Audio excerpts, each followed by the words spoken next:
Túnez. Octubre de 1985.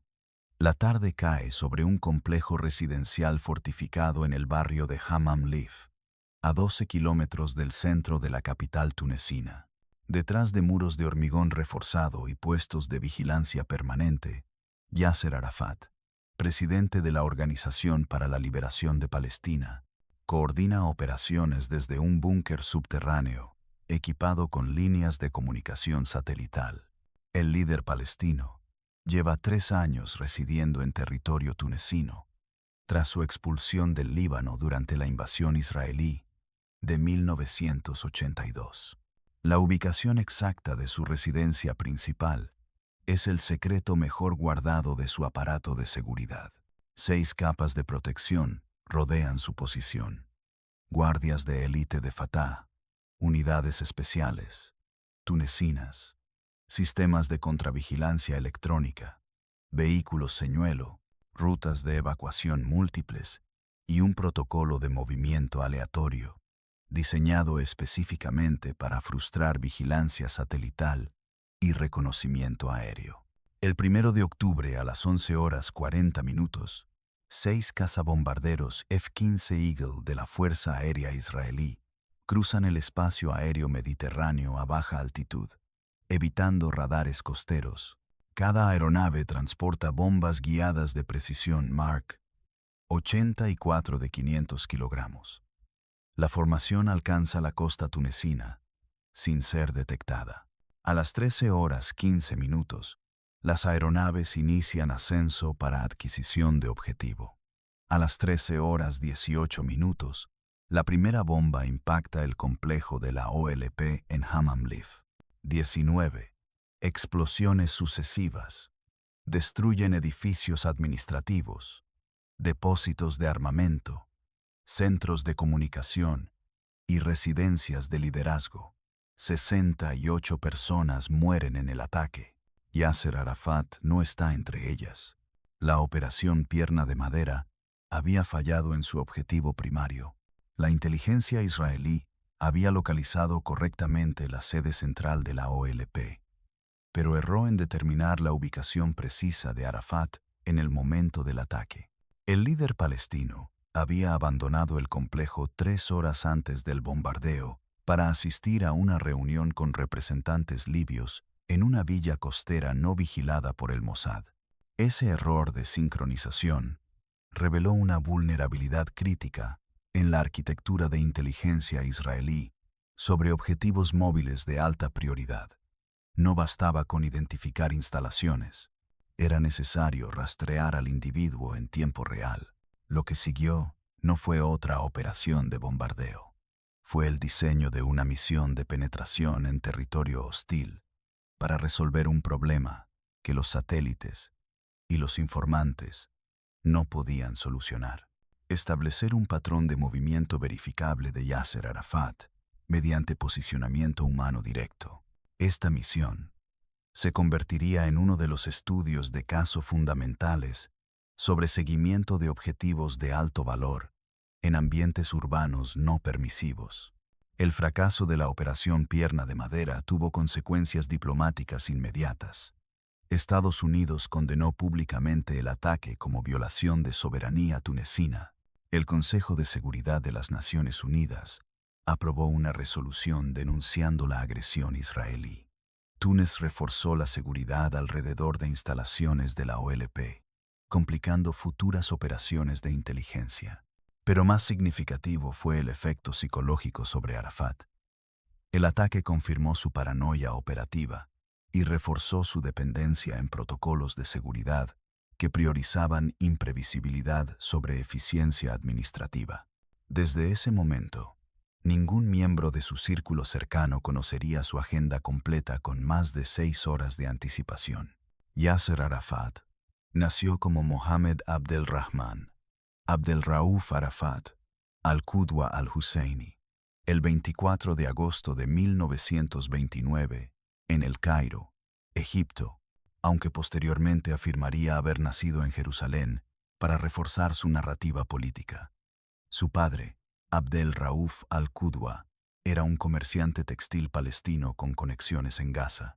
Su madre, Sawa Abul Saud, provenía de una familia con vínculos al clan Husseini de Jerusalén, clave en el liderazgo palestino durante el mandato británico.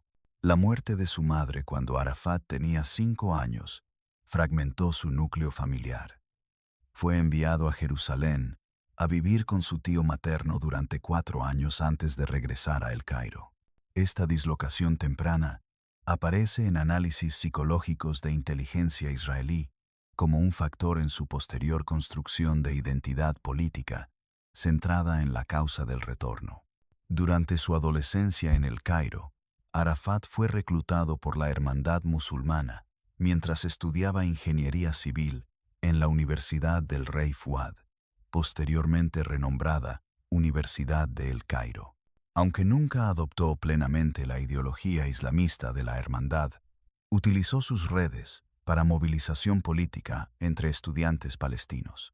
En 1952, durante su tercer año universitario, fue documentado por inteligencia egipcia participando en operaciones de contrabando de armas hacia células paramilitares palestinas en la Franja de Gaza.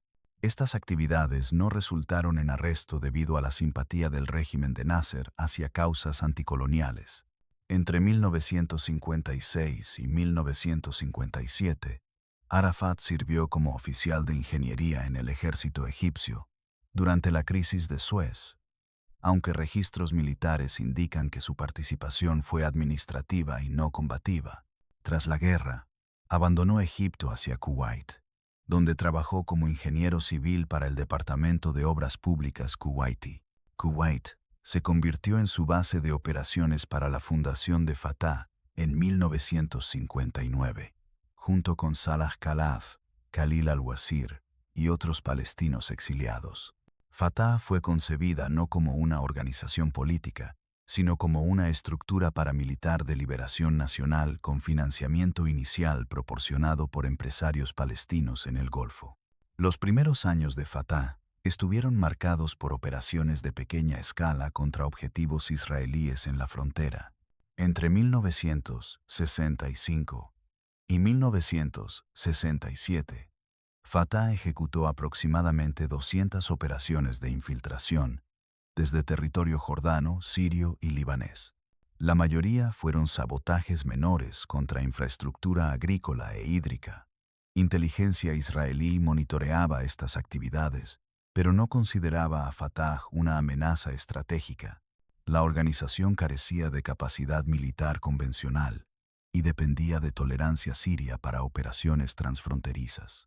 Reportes de inteligencia israelí de principios de los años 60 clasificaban a Arafat como un organizador de segundo nivel, careciendo del carisma de líderes como George Habash o del profesionalismo militar de oficiales palestinos entrenados por Siria.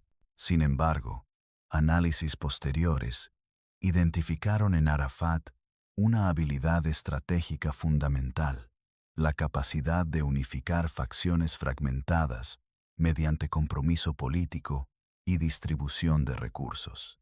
Esta habilidad fue subestimada inicialmente porque no se manifestaba en operaciones espectaculares, sino en consolidación institucional. En 1964, cuando se fundó la Organización para la Liberación de Palestina bajo control egipcio, Arafat mantuvo a Fatah como estructura independiente. Esta decisión separatista resultó estratégicamente ventajosa tras la derrota árabe en la Guerra de los 6 Días, en 1967, cuando la OLP oficial perdió credibilidad. En 1969, Arafat asumió la presidencia del Comité Ejecutivo de la OLP, consolidando su control sobre la organización paraguas que coordinaba múltiples facciones palestinas. Evaluaciones psicológicas de la MAN, la Dirección de Inteligencia Militar israelí, destacaban rasgos específicos: paranoia operativa extrema, capacidad de compartimentación de información, resistencia a rutinas predecibles y dependencia en círculos concéntricos de confianza, basados en lealtad personal más que en competencia técnica.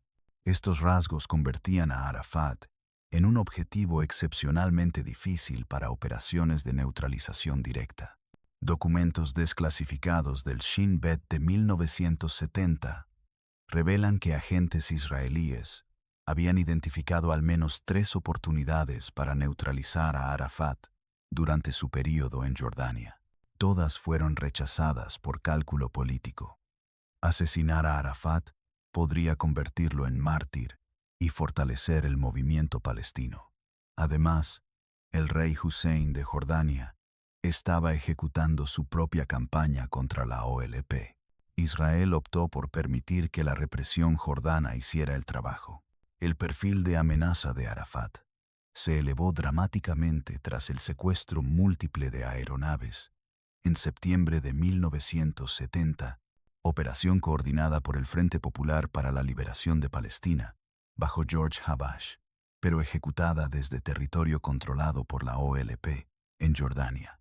Aunque Arafat no autorizó directamente los secuestros, su incapacidad o falta de voluntad para detenerlos demostró a agencias de inteligencia occidentales que ejercía control territorial suficiente para habilitar operaciones terroristas internacionales. El resultado fue Septiembre Negro, cuando el rey Hussein de Jordania ordenó la expulsión violenta de fuerzas palestinas de su territorio. Miles de combatientes de la OLP y civiles palestinos murieron. Arafat evacuó hacia Líbano. En Líbano, la OLP estableció un protoestado dentro del Estado libanés, controlando campos de refugiados palestinos en Beirut Sur, la región de Sidón y el sur del Líbano. Durante este período, entre 1971 y 1982, Arafat supervisó la transformación de la OLP de movimiento guerrillero a entidad cuasi gubernamental con servicios sociales, aparato diplomático y capacidad militar convencional. Paralelamente, autorizó o toleró operaciones de terrorismo internacional ejecutadas por facciones bajo el paraguas de la OLP, incluyendo el atentado en los Juegos Olímpicos de Múnich, en 1972, donde murieron 11 atletas israelíes. La masacre de Múnich cambió fundamentalmente la postura israelí hacia Arafat. El primer ministro Golda Meir autorizó la operación Cólera de Dios, campaña de asesinatos selectivos contra individuos involucrados en la planificación del ataque de Múnich. Aunque Arafat no estuvo directamente involucrado en Múnich, fue clasificado como objetivo de alta prioridad por el Mossad. Entre 1972 y 1974, equipos de Kidon, la unidad de operaciones especiales del Mossad, rastrearon movimientos de Arafat en Beirut, pero no ejecutaron neutralización debido a complejidad operacional y riesgo de bajas civiles masivas. Inteligencia israelí documentó que Arafat operaba mediante delegación deliberadamente ambigua, proporcionaba financiamiento y aprobación política general a comandantes de célula, pero evitaba conocimiento operacional detallado que pudiera vincularlo legalmente a ataques específicos. Este modelo de negación plausible era sostenible mientras mantuviera movilidad territorial y protección estatal. Durante el período libanés, Arafat desarrolló un sistema de seguridad personal que estudiantes de contravigilancia analizan hasta el presente. Utilizaba dobles corporales para apariciones públicas. Nunca dormía en la misma ubicación 2 noches consecutivas. Empleaba comunicación por mensajeros humanos en lugar de radio o teléfono.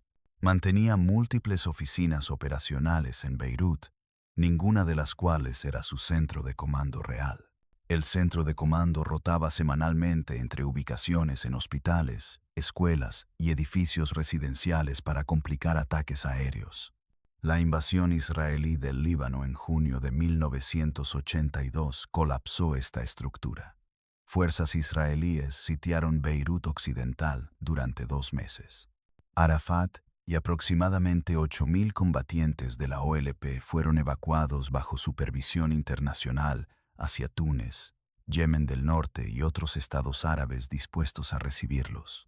La evacuación fue coordinada por mediación estadounidense y francesa. Arafat perdió su base territorial, pero retuvo legitimidad política como líder reconocido del movimiento nacional palestino. Reportes de inteligencia naval israelí documentan que durante la evacuación marítima desde Beirut, francotiradores de élite tuvieron a Arafat en línea de mira durante al menos 17 minutos, mientras abordaba un barco griego bajo bandera de las Naciones Unidas.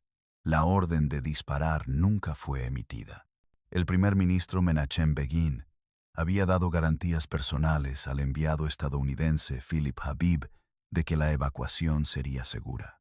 Violar esa garantía habría destruido la relación de Israel con Estados Unidos en un momento de vulnerabilidad política tras la controversia internacional sobre las masacres de Sabra y Chatila.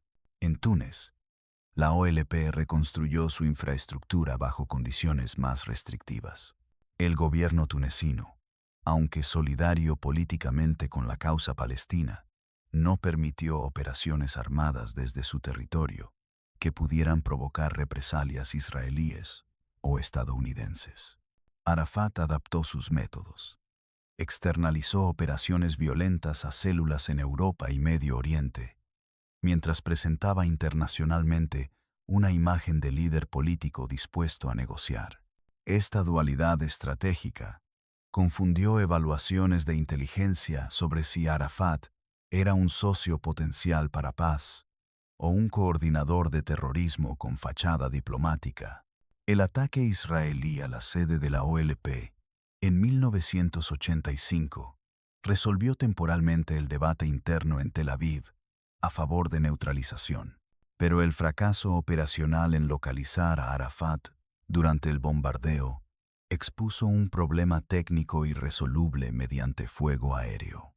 Arafat no mantenía residencia fija, no seguía horarios predecibles y cambiaba de ubicación múltiples veces por semana, sin patrón detectable, desde vigilancia satelital o informantes humanos de bajo nivel.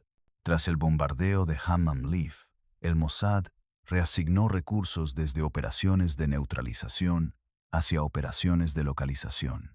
El objetivo cambió de eliminar a Arafat a establecer un sistema de rastreo continuo que permitiera anticipar su ubicación con suficiente precisión para futura acción cinética o diplomática.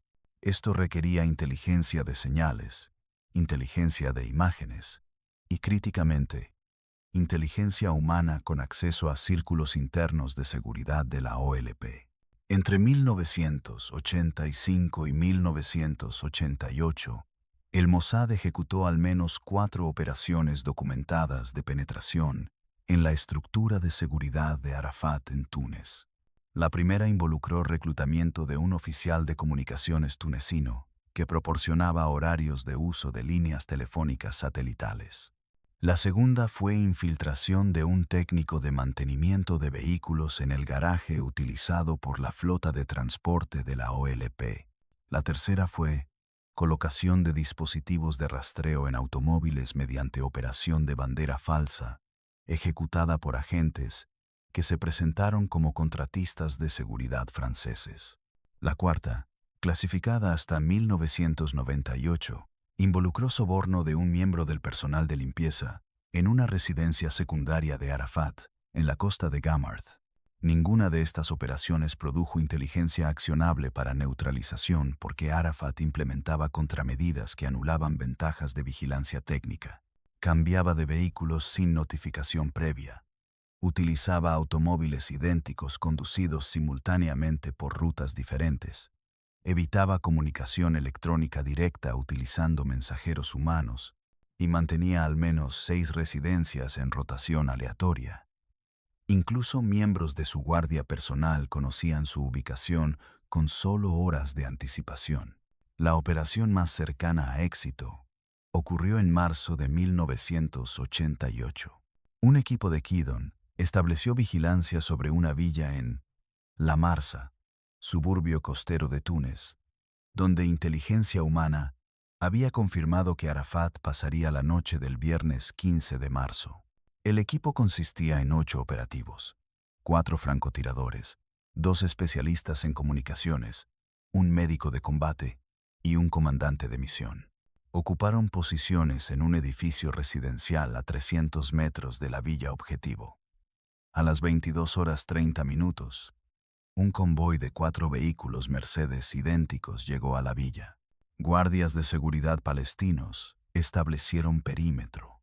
Los francotiradores identificaron a un individuo con kufilla característica de Arafat entrando a la residencia.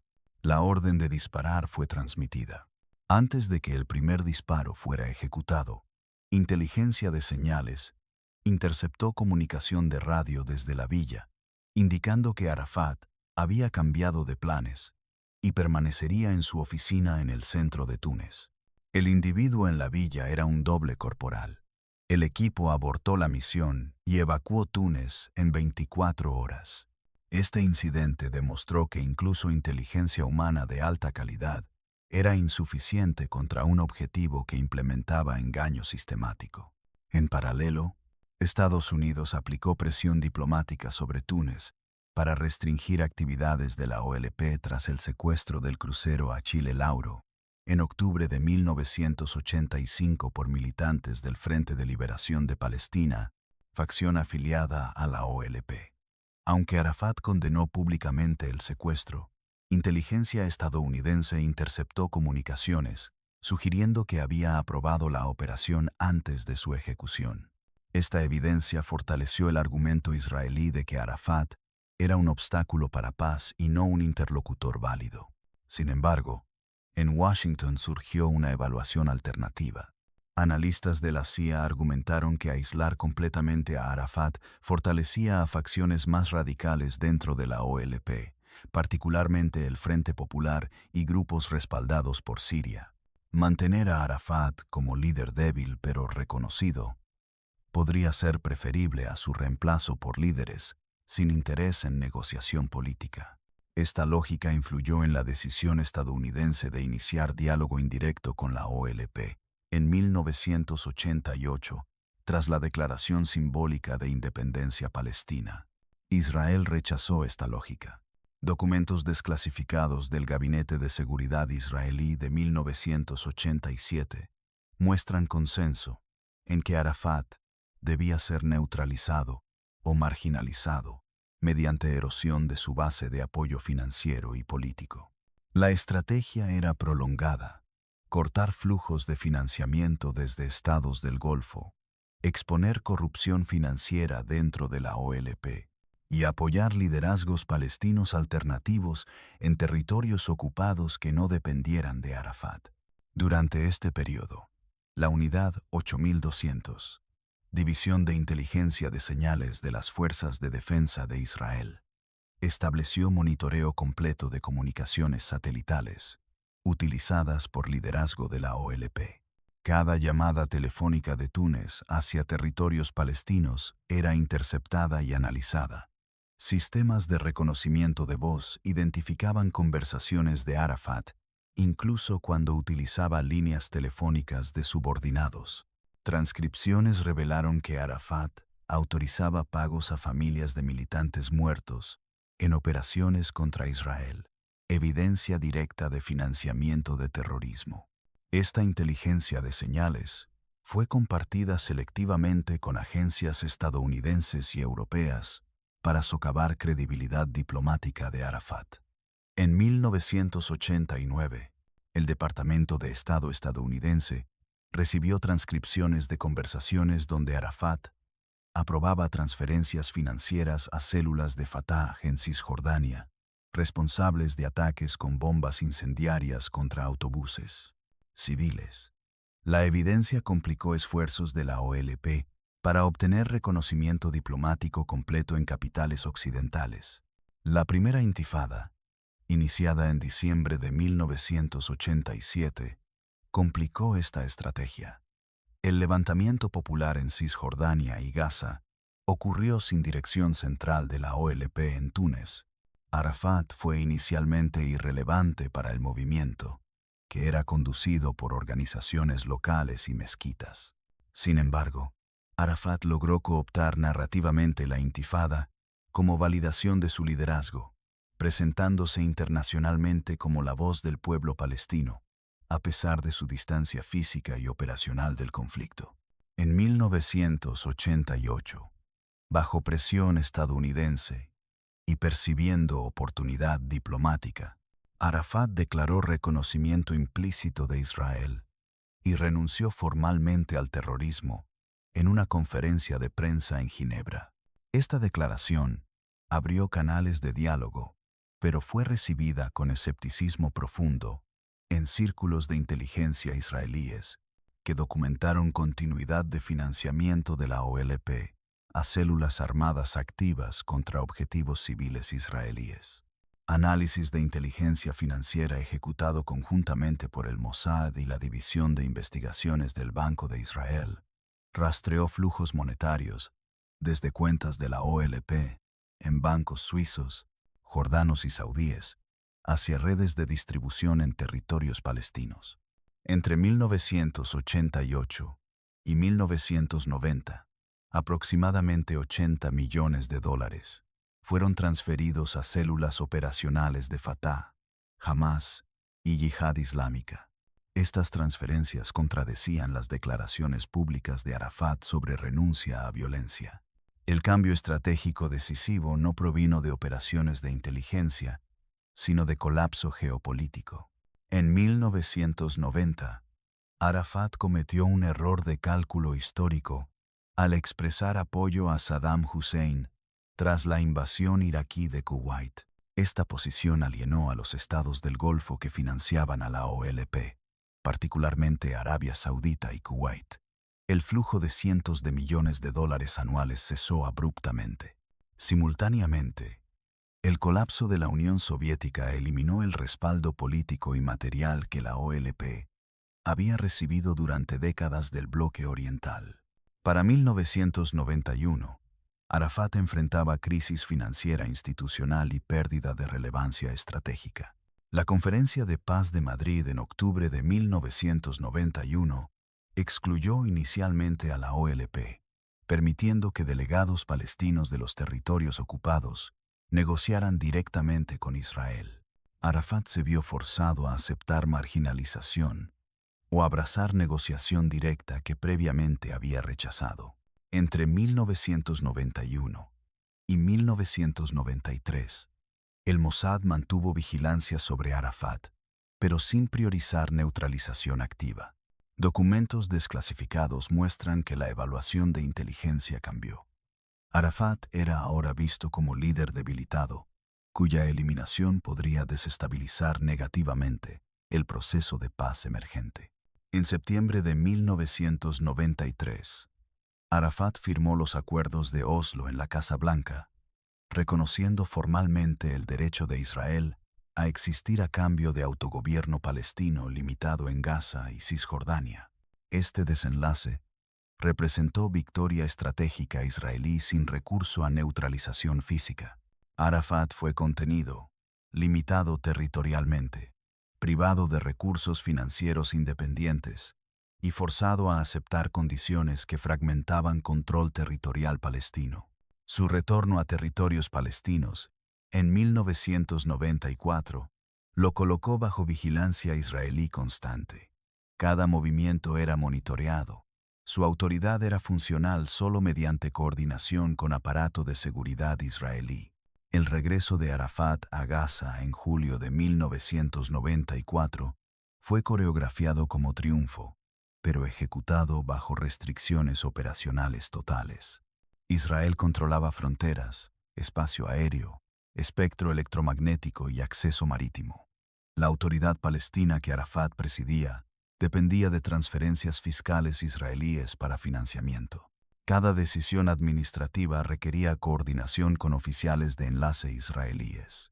Arafat había intercambiado autonomía operacional por reconocimiento simbólico. En los años subsiguientes, Arafat intentó reconstruir poder mediante ambigüedad estratégica renovada, tolerando ataques de Hamas e Yihad Islámica contra Israel, mientras negociaba diplomáticamente. Este patrón culminó en la Segunda Intifada en 2000. En 2002, Israel sitió su complejo presidencial en Ramallah, confinándolo a un edificio parcialmente destruido bajo bloqueo militar continuo. Arafat permaneció en confinamiento hasta su muerte en noviembre de 2004, en un hospital militar francés, oficialmente por enfermedad no especificada, aunque análisis toxicológicos posteriores sugirieron posible envenenamiento con polonio.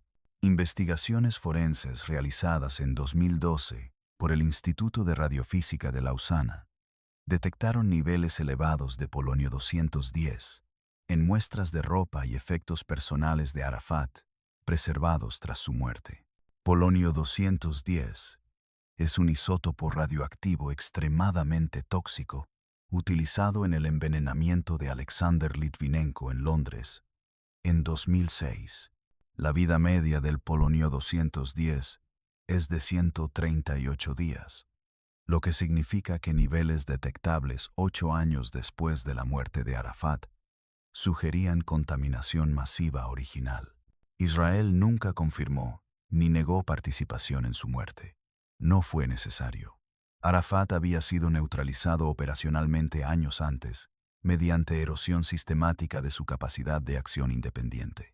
Su muerte, fuera natural o inducida, fue anticlímax estratégico más que operación de inteligencia significativa. El legado operacional de Arafat para agencias de inteligencia fue el establecimiento de protocolos de seguridad personal que líderes de organizaciones no estatales continúan implementando. Movilidad impredecible, uso de dobles corporales, compartimentación de información, desconfianza en comunicación electrónica y dependencia en círculos de lealtad personal se convirtieron en estándar para figuras como Hassan Nasrallah de Hezbollah, líderes de Hamas y comandantes de Al-Qaeda. Análisis posteriores del caso Arafat por la Escuela de Inteligencia de las Fuerzas de Defensa de Israel identificaron 3 lecciones estratégicas fundamentales. Primera, neutralización de líderes no estatales mediante asesinato selectivo es técnicamente posible, pero estratégicamente contraproducente, cuando el objetivo tiene capacidad de martirio. Segunda, erosión prolongada de capacidad operacional mediante presión financiera, diplomática y territorial es más efectiva que eliminación física. Tercera, objetivos con protocolos de seguridad extremos requieren compromiso de recursos de inteligencia que exceden valor táctico de neutralización. La misión que permitió al Mossad localizar a Yasser Arafat no fue una operación singular, sino un proceso acumulativo de penetración, vigilancia y presión sistémica que duró más de una década. La lección central no fue sobre eficacia de asesinato selectivo, sino sobre paciencia institucional. Agencias de inteligencia que operan contra objetivos de alta movilidad en ambientes no permisivos enfrentan limitaciones técnicas que no pueden ser resueltas mediante tecnología o violencia solamente. Requieren combinación de inteligencia humana cercana al objetivo, capacidad de mantenimiento de vigilancia prolongada sin exposición operativa y disposición estratégica para aceptar que neutralización puede tomar forma de marginamiento político en lugar de eliminación física. El caso Arafat demostró que líderes de organizaciones no estatales son más vulnerables a cambios geopolíticos que a operaciones cinéticas. Su poder dependía de financiamiento externo, refugio territorial proporcionado por estados anfitriones y legitimidad política internacional. Cuando estos 3 pilares colapsaron, ninguna medida de seguridad personal pudo sostener su relevancia estratégica. Murió aislado, vigilado y despojado del poder que había concentrado durante 4 décadas. No fue asesinado. Fue desgastado hasta irrelevancia. Esa es la forma de neutralización que inteligencia moderna ejecuta mejor. La arquitectura de vigilancia establecida contra Arafat se convirtió en modelo para rastreo de liderazgo de organizaciones terroristas en el siglo XXI. Combinación de inteligencia de señales continua, infiltración humana de círculos de seguridad, monitoreo financiero de flujos monetarios y análisis de patrones de comportamiento mediante algoritmos predictivos, constituye ahora El estándar operacional. Estas capacidades fueron desarrolladas durante la cacería de Arafat y perfeccionadas en operaciones subsecuentes contra Al-Qaeda, Estado Islámico y otras entidades no estatales. La ironía histórica del caso Arafat es que su supervivencia física durante décadas de persecución israelí no garantizó preservación de su legado político. Murió sin haber establecido un Estado palestino independiente, sin control sobre territorios que reclamaba y sin haber transferido poder a instituciones que pudieran sobrevivir su ausencia. Su maestría en seguridad personal no fue acompañada por maestría en construcción estatal. Esta es la lección final que inteligencia estratégica extrae. Prolongar vida de un líder no equivale a preservar su causa. Arafat vivió. Su movimiento fue fragmentado, contenido y subordinado a estructuras que nunca controló completamente. Sobrevivió para presenciar su propia irrelevancia estratégica. Ese fue el verdadero triunfo de la inteligencia israelí sobre Yasser Arafat.